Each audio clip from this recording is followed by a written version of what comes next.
Hi everyone! Ngayong araw nga pala ay tinulungan ko ang aking papa. Magbibilad kami ngayon ng palay sa ilalim ng sikat ng araw.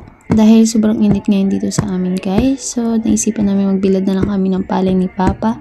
At ngayon, yan, nire-ready na ni papa ang aming screen dyan para dyan namin ibibilad yung aming palay. At ngayon na nga, yan na nga, pinibilad na ni papa. At ako naman ito guys, yan, akin naman tong hinahalo kayong palay para mapadali ang pagtuyo nito. Ayun nga, patuloy lang tayo dyan guys sa pagkalat ng palay para mapabilis ang pagtuyo. At kahit gaan man kainit yung sikat ng araw ngayon guys, sobrang na-enjoy ko rin talaga ang pagbibilad dyan ng palay, o diba? Syempre, sino ba naman guys ang hindi magbibilad ng palay niya kung wala kang kakainin? Kasi wala na rin talaga kaming bigas guys, so kailangan